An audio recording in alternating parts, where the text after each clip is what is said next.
नमस्कार, स्वागत है आपका। आप देख रहे हैं गुड न्यूज़ टुडे। आपके साथ मैं हूं रेखा और वक्त हो गया है आपके खास कार्यक्रम गुड लक टुडे का, जहां पर स्टूडियो में मेरे साथ मौजूद होते हैं पंडित शैलेंद्र पांडे जी। बहुत बहुत स्वागत है पंडित जी आपका इस खास शो में। नमस्कार। तो कार्यक्रम में आज हम पंडित जी से जानेंगे कि जो हमारी चीज़ें हैं वो खो क्यों जाती हैं। जी हाँ, दरअसल कई बार ऐसा होता है कि आपकी चीज़ें बार बार खो जाती हैं, तो वो किस कारण होता है, उसके पीछे क्या वजह होती है, या फिर ऐसा भी होता है कि आपकी चीज़ आपके सामने हो लेकिन फिर भी वो आपको नज़र नहीं आती। तो किस प्रकार आपकी जो चीज़ें खो रही हैं वो क्यों खो रही हैं, उसके पीछे वजह क्या है और किस प्रकार आप उससे बच सकते हैं, ये तमाम चीज़ें हम पंडित जी से आज के इस कार्यक्रम में चर्चा करेंगे। लेकिन शुरुआत कर लेते हैं हम गुड लक मंत्र के साथ।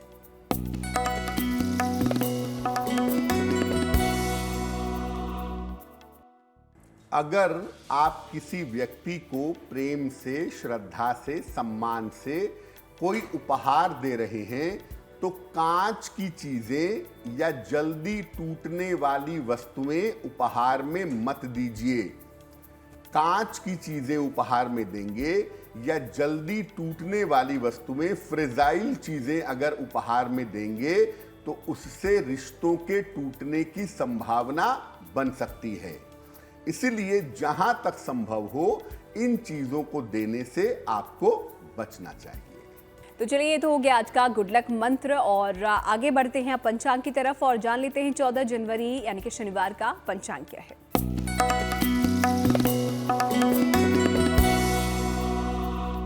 दिनांक 14 जनवरी 2023, दिन शनिवार, तिथि है माघ कृष्ण पक्ष की सप्तमी तिथि, शाम के 7:22 तक।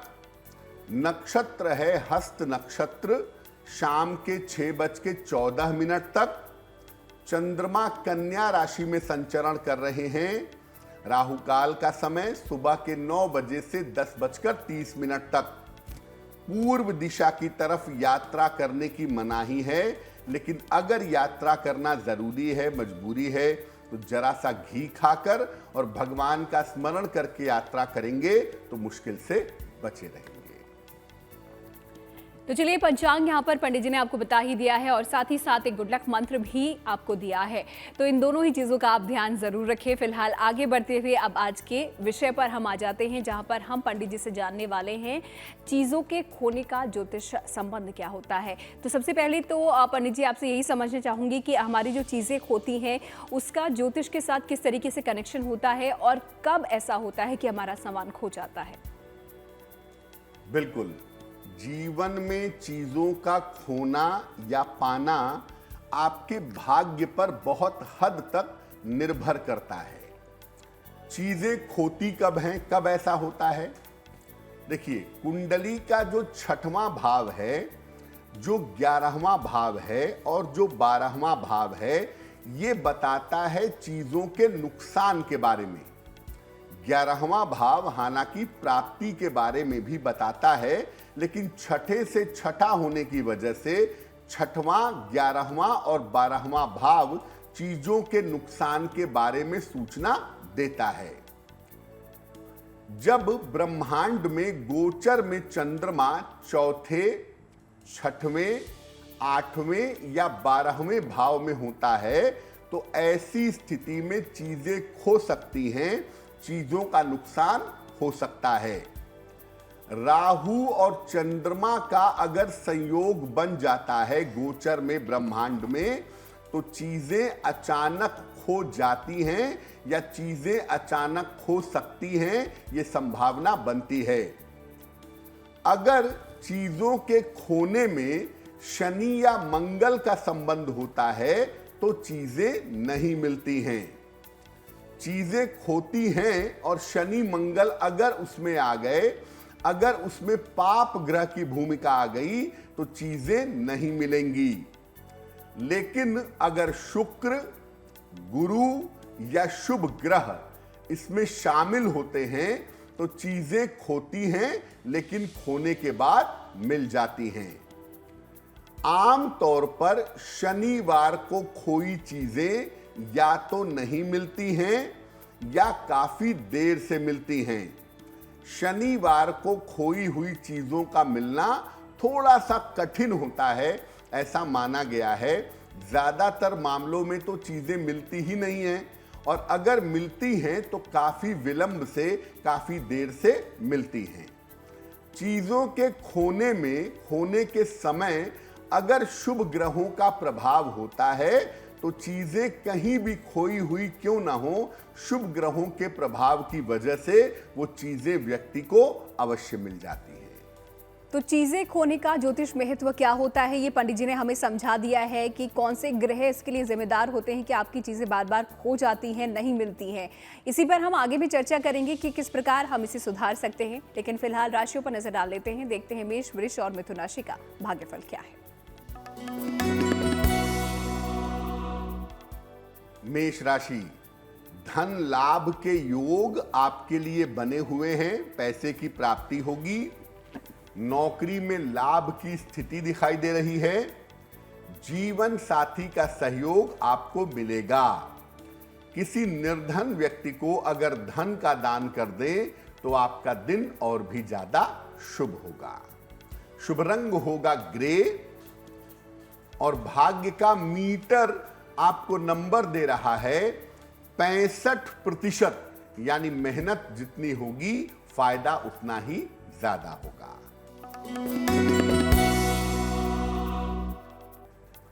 वृषभ राशि, अचानक कोई बड़ा अवसर आपको इस समय मिल सकता है। खूब सारा मान सम्मान भी आपको मिलेगा, और धन का लाभ होता हुआ दिखाई दे रहा है। खाने पीने की वस्तु का अगर आप दान करें तो आपका दिन और भी ज्यादा बेहतर होगा। शुभ रंग होगा फिरोजी, और भाग्य का मीटर आपको नंबर दे रहा है 75%। उत्तम भाग्य आपके साथ बना हुआ है। मिथुन राशि, स्वास्थ्य का ध्यान बनाए रखें, धन हानि से बचाव करें, बड़ों की सलाह मान करके चलें तो आपके लिए बहुत अच्छा रहेगा। शनि मंत्र का अगर आप जप करें, ओम शं शनैश्चराय नमः, तो आपके दिन की मुश्किलें बहुत हद तक कम हो जाएंगी। शुभ रंग होगा सफेद, और भाग्य का मीटर आपको नंबर दे रहा है 60%, यानी मेहनत ज्यादा होगी, भाग्य थोड़ा कम रहेगा। तो चलिए, तो बात हो गई मेष, वृष और मिथुन राशि के भाग्यफल की। पंडित जी ने हमें बताया कि दिन कैसा माना जाने वाला है। आगे बढ़ते हुए आ जाते हैं आज के पहले ईमेल पर। देख लेते हैं आज का जो पहला सवाल है, हमें किसने भेजा है, उनकी समस्या क्या है। पंडित जी।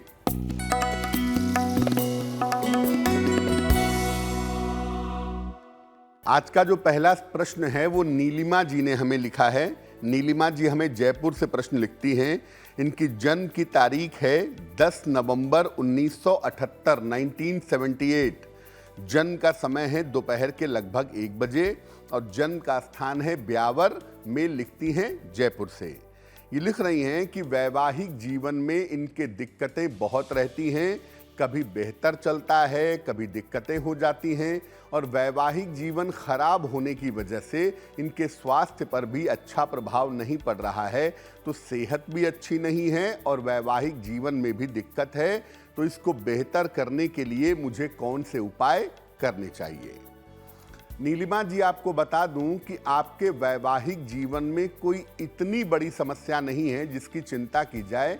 थोड़े बहुत तालमेल की दिक्कत जरूर है, वो किसी के वैवाहिक जीवन में हो सकती है। तो पहली बात यह है कि आपको अपने वैवाहिक जीवन को लेकर के चिंता करने की जरूरत नहीं है।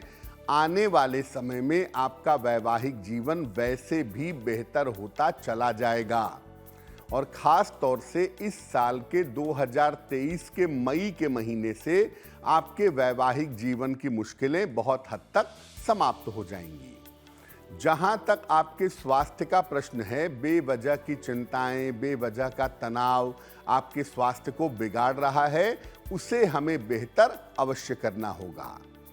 एक ओपल बनवा के पहनिए, लगभग 10-12 रत्ती का ओपल, चांदी की अंगूठी में, दाहिने हाथ की तर्जनी उंगली में, शुक्रवार की शाम को एक ओपल बनवा करके आप जरूर पहन लें और रोज सुबह 108 बार बृहस्पति के मंत्र का जप करें।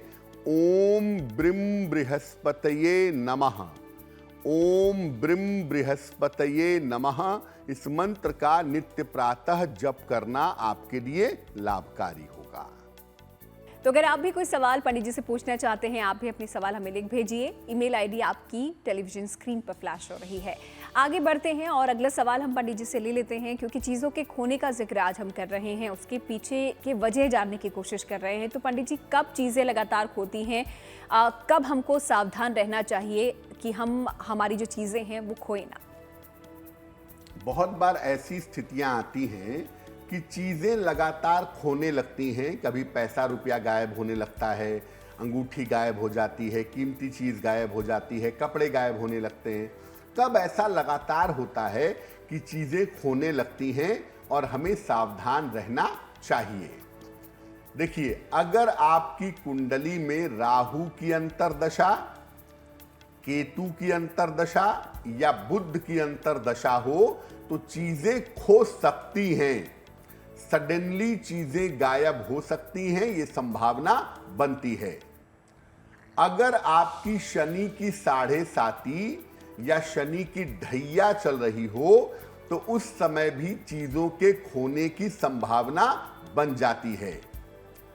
अगर आपकी राशि वृषभ, कन्या, मकर हो, कर्क, वृश्चिक या मीन हो तो स्वभावतः थोड़ी सी लापरवाही होती है और इस थोड़ी सी लापरवाही की वजह से चीजें खो सकती हैं या चीजें खो जाती हैं।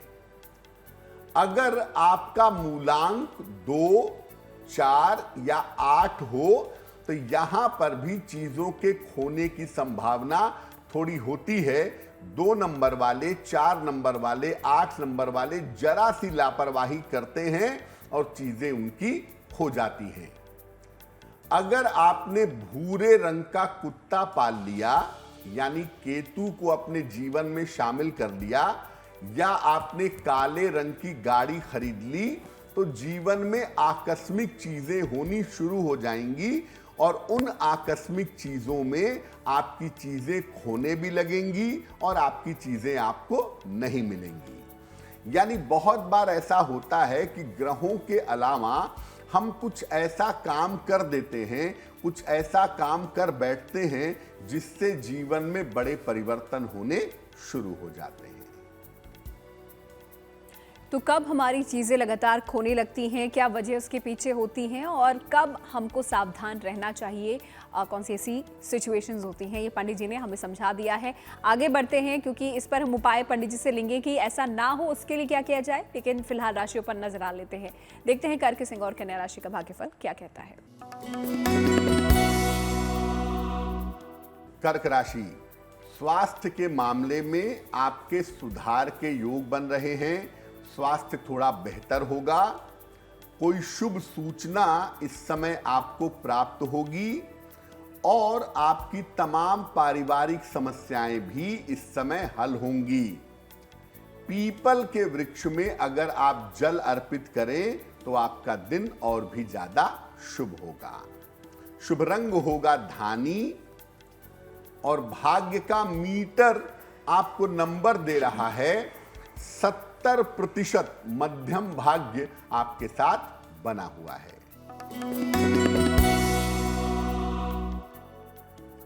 सिंह राशि, धन लाभ के योग आपके लिए दिख रहे हैं। नौकरी में आपको लाभ होगा। संपत्ति की समस्याएं आपकी सुलझ जाएंगी। किसी निर्धन व्यक्ति को अगर धन का दान कर दें तो आपका दिन और भी ज्यादा शुभ होगा। शुभ रंग होगा हल्का पीला और भाग्य का मीटर आपको नंबर दे रहा है 80%। बहुत अच्छा भाग्य आपके साथ बना हुआ है।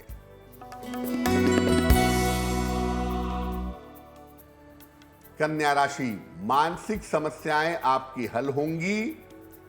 धन की स्थिति में आपके सुधार होगा।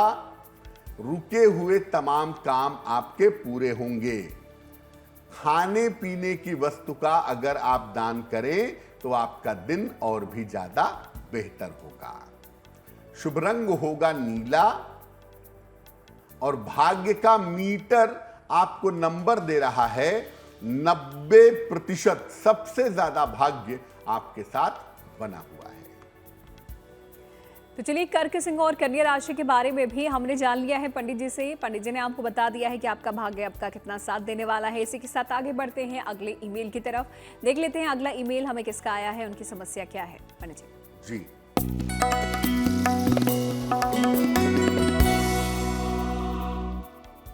अगला प्रश्न शकुंतला जी ने हमें लिखा है और शकुंतला जी हमें मेल लिखती हैं पटना बिहार से। अपने पुत्र के बारे में जानना चाहती हैं। पुत्र की जन्म तारीख है 18 मार्च 1994, 1994। जन्म का समय है 9:05 और जन्म का स्थान है पुत्र का छपरा। ये अपने पुत्र के बारे में पूछना चाहती हैं कि पुत्र का विवाह कब होगा, पुत्र का वैवाहिक जीवन कैसा रहेगा और क्या पुत्र भविष्य में इनकी और इनके पति की देखभाल सेवा सहायता करेगा या नहीं करेगा। देखिए, सबसे पहले शकुंतला जी आपको बता दूं कि आपके पुत्र के विवाह का समय चल रहा है और इसी साल 2023 के अंत तक आपके पुत्र का विवाह हो जाना चाहिए। ये संभावना कुंडली में जरूर दिखाई देती है। दूसरी बात यह है कि इनका वैवाहिक जीवन ठीक है। इनके वैवाहिक जीवन में कोई ऐसी बड़ी मुश्किल, कोई ऐसी बड़ी समस्या नहीं है जिसकी चिंता की जाए। तीसरी बात है कि आपको ये सोचने की बिल्कुल ज़रूरत नहीं है कि आपका पुत्र आपकी देखभाल करेगा या नहीं करेगा, आपकी सेवा सहायता करेगा या नहीं करेगा। बिल्कुल आपका पुत्र आपकी देखभाल करेगा, बिल्कुल आपकी सेवा सहायता करेगा। ऐसा हो सकता है कि आपका पुत्र भविष्य में आपके साथ फिजिकली ना रहे, नौकरी के लिए, करियर के लिए माता पिता से दूर रहे, लेकिन माता पिता की देखभाल और सेवा सहायता निश्चित रूप से करेगा। उसमें कहीं कोई समस्या नहीं है। आपके पुत्र की कुंडली में केवल थोड़ी स्वास्थ्य की समस्या दिखाई देती है, जिसके लिए हमें उपाय करना चाहिए। तो आप अपने पुत्र को कहें कि वो नित्य प्रातः सूर्य भगवान को जल चढ़ाएं, सादा पानी, प्लेन वाटर, और रोज सुबह शाम एक एक बार अगर वो शनि चालीसा का पाठ करें तो उनके लिए आने वाला समय बेहतर होगा। तो सवाल जवाबों का इस सिलसिला आगे भी हम जारी रखेंगे। आप लोगों के और ईमेल्स हम लेंगे, लेकिन अभी तक आपने अगर हमें अपने सवाल नहीं भेजे हैं, पूछना चाहते हैं कुछ पंडित जी से, तो जल्दी से अपने सवाल लिखिए और उसे भेज दीजिए इस ईमेल आईडी पे जो आप अपनी टेलीविजन स्क्रीन पर देख रहे हैं। आगे बढ़ते हुए अगले सवाल ले लेते हैं। पंडित जी, चीज़ें खोने की हम बात कर रहे हैं, तो कब चीज़ें खोकर वापस मिल जाती हैं, कब ऐसे योग बनते हैं, कब ऐसी सिचुएशंस बनती हैं? कब ऐसा होता है कि चीजें खोती हैं और खोने के बाद जरूर मिल जाती हैं? कब आपकी किस्मत आपका साथ देती है? देखिए, जब चीजें सोमवार को खोती हैं या बुधवार को खोती हैं तो चीजों के मिलने की संभावना ज्यादा होती है। जब चीजें खो जाएं और खोने के बाद आप उपाय कर दें चीजों को पाने के लिए, तो भी चीजें आपको मिल जाती हैं। जब चीजों के खोने के समय बृहस्पति बलवान हो या बृहस्पति की शुभ दृष्टि हो, तब भी चीजें खोने के बावजूद व्यक्ति को मिल जाती हैं। जब किसी व्यक्ति की 7.5 उतर रही हो या ढैया उतर रही हो तो चीजें खोने के बावजूद व्यक्ति को मिल जाती हैं। अगर आपका मूलांक 5 हो, 7 हो या 9 हो तो चीजें कितनी भी क्यों ना खो जाएं, आपको अपने समय पर जरूर मिल जाती हैं। तो स्थितियां ग्रहों की ऐसी होती हैं और प्रश्न शास्त्र में बाकायदा इसके लिए एक चैप्टर है कि चीजें जब खोती हैं तो हम कैसे समझेंगे कि चीजें कहाँ खोई हैं, चोरी हुई हैं, घर में हैं, घर के बीच में हैं, घर के पीछे हैं। बाकायदा इन चीजों को समझ करके आप वस्तु के बारे में जान सकते हैं, और अगर वस्तु चोरी नहीं हुई है, केवल खोई हुई है, तो उसके बारे में सारी जानकारी आपको मिल सकती है। तो चलिए पंडित जी से हमने ये भी जान लिया कि कब ऐसा होता है कि जब हमारी चीज़ें खोती हैं लेकिन हमें वो वापस मिल जाती हैं कुछ समय बाद, कब ऐसी स्थितियां बनती हैं। आगे बढ़ते हुए अब अगले 3 राशियों के बारे में हम जान लेते हैं। देख लेते हैं तुला, वृश्चिक और धनु राशि का दैनिक राशिफल क्या है। तुला राशि, स्वास्थ्य पर अपने ध्यान इस समय बनाए रखिएगा। मौसम अच्छा नहीं है, बीमार पड़ सकते हैं। करियर में लापरवाही मत करिएगा, और जहां तक संभव हो वाहन सावधानी से चलाएंगे। शनि मंत्र का अगर आप जप करें, ओम शं शनैश्चराय नमः, तो आपका दिन कुछ हद तक बेहतर हो जाएगा। शुभ रंग होगा नीला, और भाग्य का मीटर आपको नंबर दे रहा है 60%, यानी मेहनत ज्यादा होगी, भाग्य थोड़ा कम रहेगा। वृश्चिक राशि, परिवार की तमाम समस्याएं आपकी हल होंगी। नौकरी में आपके कुछ बदलाव होगा इस समय। किसी भी तरह के निर्णय में जल्दबाजी मत करिएगा। खाने पीने की वस्तु का अगर आप दान करें तो आपका दिन और भी ज्यादा बेहतर होगा। शुभ रंग होगा सफेद, और भाग्य का मीटर आपको नंबर दे रहा है 70%। मध्यम भाग्य आपके साथ बना हुआ है। धनु राशि, आकस्मिक धन का लाभ होने के योग बन रहे हैं। करियर में आपके कुछ बदलाव होगा। कोई महत्वपूर्ण काम इस समय आपका बन जाएगा। किसी निर्धन व्यक्ति को अगर धन का दान कर दें तो आपका दिन और भी ज्यादा बेहतर होगा। शुभ रंग होगा नारंगी, और भाग्य का मीटर आपको नंबर दे रहा है 80%। बहुत अच्छा भाग्य आपके साथ बना हुआ है। तो चलिए, राशियों के बारे में तो हम पंडित जी से जान ही रहे हैं, और साथ ही साथ आज हम इस पर भी चर्चा कर रहे हैं कि कब आपका सामान खो जाता है, चीज़ें खो जाती हैं, मिलती नहीं है, उसके पीछे वजह क्या होती है, ज्योतिषी कारण क्या होते हैं, ये भी हम समझने की कोशिश कर रहे हैं। इस पर हम आगे एक और सवाल पंडित जी से लेंगे, लेकिन फिलहाल वक्त आप लोगों के सवाल का हो जाता है। देख लेते हैं अगला जो ईमेल है वो हमें किसका आया है। पंडित जी।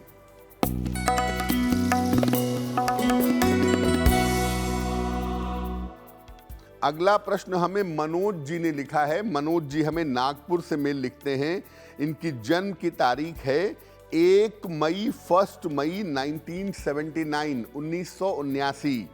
जन्म का समय है शाम के 7:15, और जन्म का स्थान है नागपुर, महाराष्ट्र।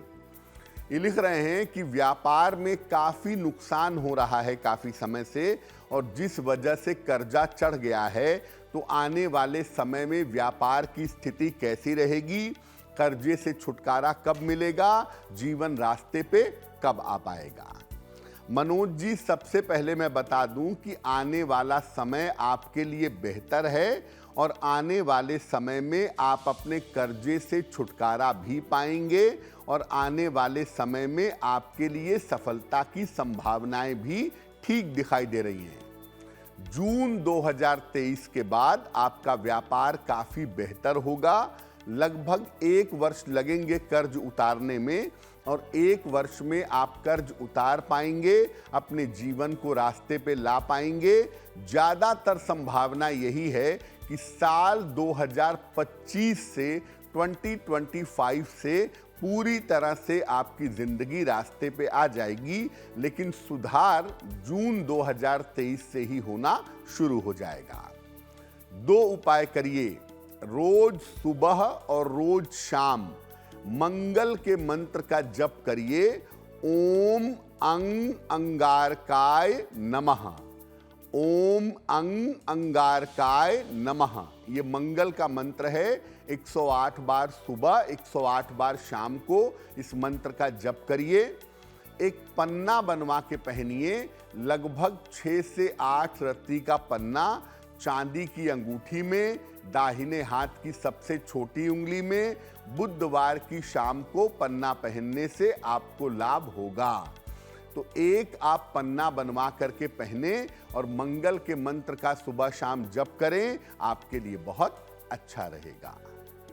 तो सामान खोने की आज हम बात कर रहे हैं और पंडित जी ने अभी तक हमें ये समझाया कि कब ऐसी स्थितियां बनती हैं, कब ऐसा होता है आपके जीवन में कि आपका सामान बार बार खो जाता है और कब सामान खोने के बाद आपको मिल भी जाता है। लेकिन पंडित जी, क्या सामान का खोना पाना यहाँ पर किसी तरीके का कोई संकेत देता है, शुभ अशुभ संकेत यहाँ पर होता है?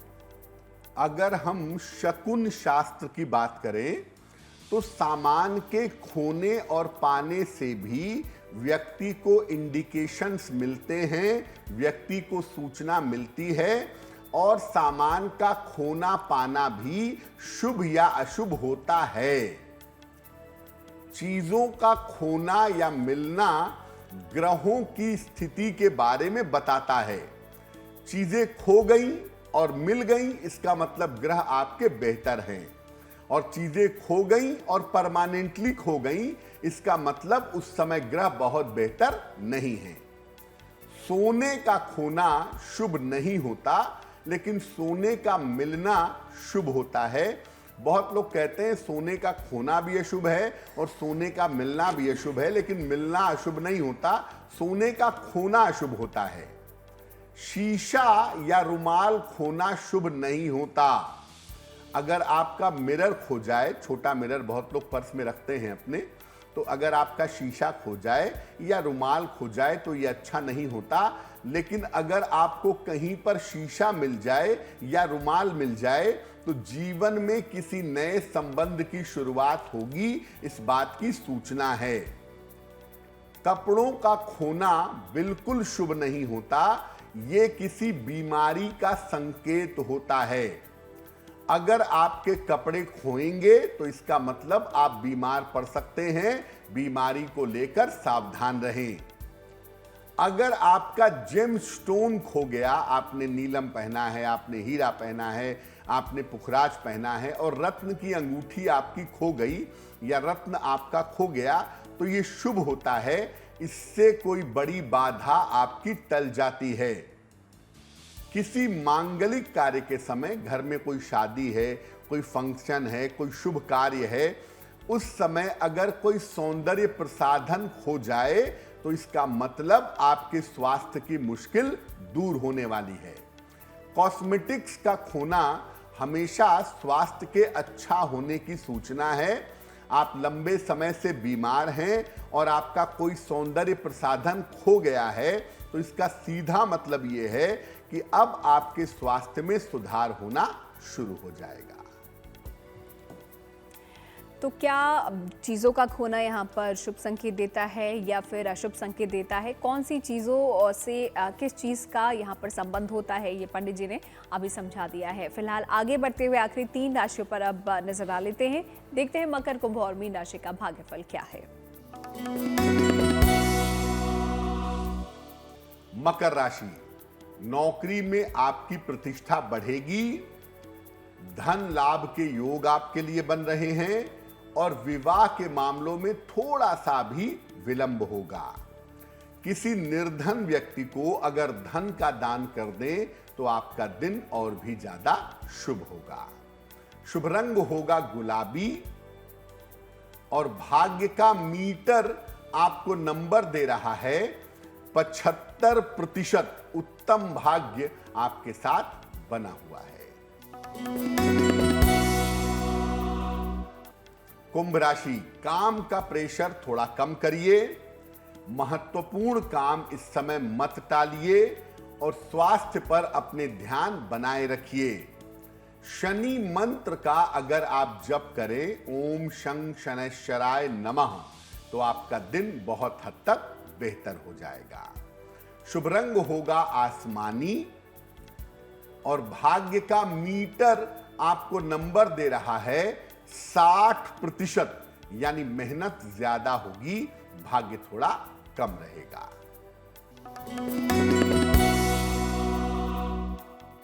मीन राशि, विवाह के मामलों में आपके तेजी आएगी, नौकरी के मामलों में आपको सफलता मिलेगी। इस समय किसी मित्र का सहयोग भी आपको प्राप्त होगा। पीपल के वृक्ष में अगर आप जल अर्पित करें तो आपका दिन और भी ज्यादा बेहतर होगा। शुभ रंग होगा हरा और भाग्य का मीटर आपको नंबर दे रहा है 70%, यानी मध्यम भाग्य आपके साथ बना हुआ है। तो चलिए, तो बात हो गई सभी राशियों की। पंडित जी ने हमें यहाँ पर बता दिया है कि आप लोगों का दिन कैसा बीतने वाला है, आपका भाग्य आपका कितना साथ देने वाला है। और इसी के साथ वक्त हो जाते हैं आज के हमारे आखिरी ईमेल का भी। तो देख लेते हैं आखिरी ईमेल हमें किसका आया है। पंडित जी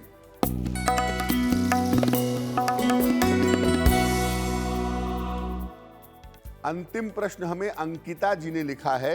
अंकिता जी हमें वाराणसी से मेल लिखती हैं। इनकी जन्म की तारीख है 29 अगस्त 1986, 1986। जन्म का समय है सुबह के 10:05 और जन्म का स्थान है वाराणसी। अंकिता जी कह रही हैं कि इतनी उम्र हो जाने पर भी अभी इनका विवाह नहीं हो पाया है, तो विवाह की क्या संभावनाएं हैं, विवाह कब होगा और वैवाहिक जीवन कैसा रहेगा। अंकिता जी, आपको बता दूं कि आपकी कुंडली के हिसाब से आपका विवाह अवश्य ही होगा।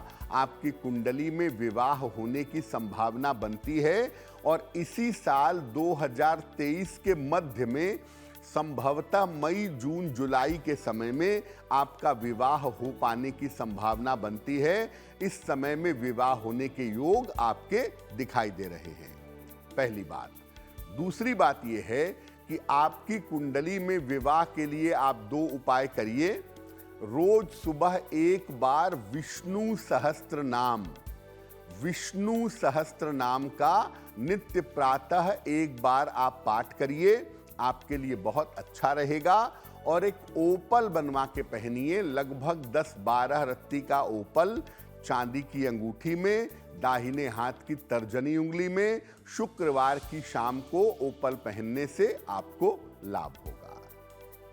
तो ईमेल्स का और आपके सवालों का सिलसिला आज हमको यहीं पर समाप्त करना पड़ेगा, लेकिन अगर आप भी कुछ पूछना चाहते हैं तो अभी और भी दिन हम हाजिर होंगे। हर रोज़ हम हाजिर होते हैं और आप लोगों के सवालों के दिन जवाब हम देते हैं। तो अगर कुछ पूछना चाहते हैं लिख भेजिए, ईमेल आईडी आपके सामने है। आगे बढ़ते हैं और बात कर लेते हैं जन्मदिन की। जिनका 14 जनवरी को जन्मदिन आता है उनके लिए आने वाला साल कैसा रहेगा, आइए देखते हैं।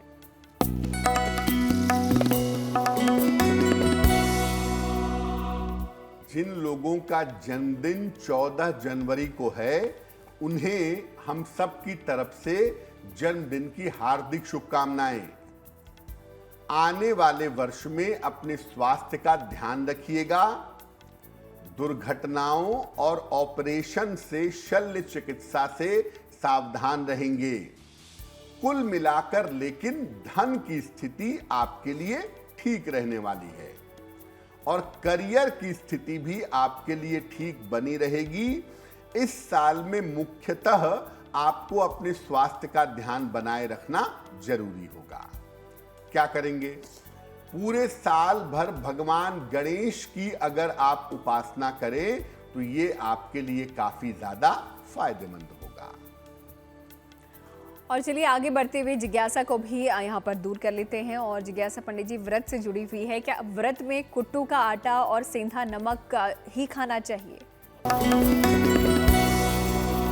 बहुत सारे लोग व्रत रखते हैं और कुट्टू का आटा खाते हैं, उसकी पूरियां खाते हैं, सेंधा नमक खाते हैं। एक तरह से पूरी तरह से भोजन भी करते हैं और कहते हैं मैं व्रत भी हूं।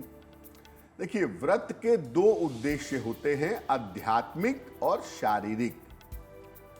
दोनों ही उद्देश्यों के लिए शरीर का हल्का रहना और शुद्ध रहना जरूरी है।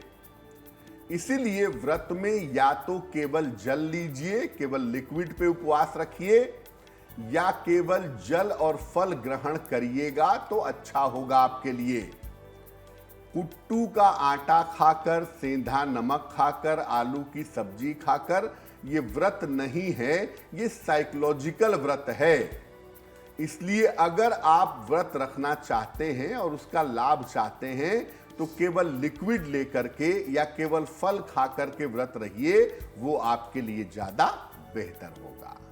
और चलिए जिज्ञासा के बाद आगे बढ़ते हैं शुभ पहर की तरफ और जानते हैं शनिवार यानी कि 14 जनवरी का शुभ पहर क्या है। पंडित जी, बात करते हैं शुभ पहर की। दिनांक 14 जनवरी 2023 दिन शनिवार। शुभ पहर का समय है शाम को 6 बजे से 7:30 के बीच में। इस समय में अपने घर के मुख्य द्वार पर सरसों के तेल का दीपक जलाएं। ऐसा करने से घर के लोगों का स्वास्थ्य अच्छा बना रहेगा। लेकिन करेंगे शुभ पहर में ही, समय फिर से नोट करें।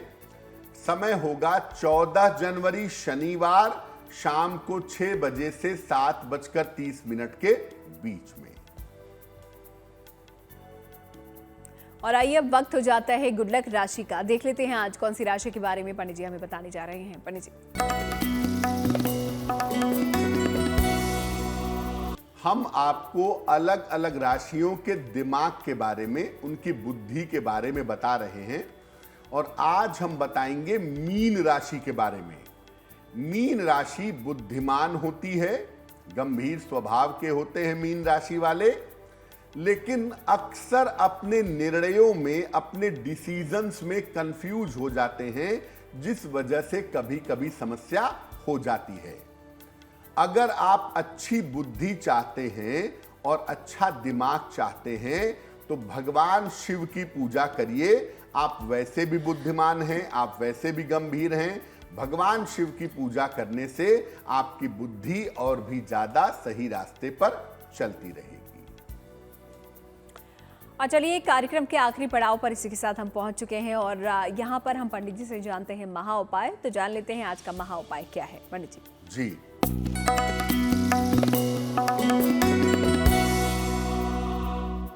आज का महा उपाय आज के विषय से संबंधित है।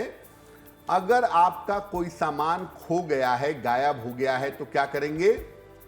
जैसे ही सामान गायब होने का पता चले उसी समय एक सफेद रंग का रुमाल लीजिए, उसके बीचों बीच 1 रुपए का सिक्का रखिए और रुमाल को चारों कोनों से बांध दीजिए और इस रुमाल को पूजा स्थान पे रख दीजिए। अगर आपको आपकी वस्तु मिलनी होगी, संभावना होगी, तो 24 घंटों में खोई हुई वस्तु का पता आपको चल जाएगा। तो जब भी आपकी कोई चीज खो जाए या कोई चीज ना मिल रही हो, ये उपाय आप तुरंत करें। 90% मामलों में ये उपाय बिल्कुल ठीक काम करता है। इस महा उपाय के लिए पंडित जी आपका बहुत बहुत शुक्रिया और साथ ही साथ ये बताने के लिए कि क्यों हमारे जीवन में कुछ चीज़ें ऐसी होती हैं जो बार बार खो जाती हैं और किस प्रकार हम इससे बच सकते हैं। उपाय बताने के लिए आपका बहुत बहुत शुक्रिया। धन्यवाद। तो इसी के साथ गुड लक टूरी में आज के लिए फिलहाल इतना ही, लेकिन फिर होगी आपसे मुलाकात। तब तक के लिए दीजिए इजाजत और देखते रहिए गुड न्यूज़ टुडे।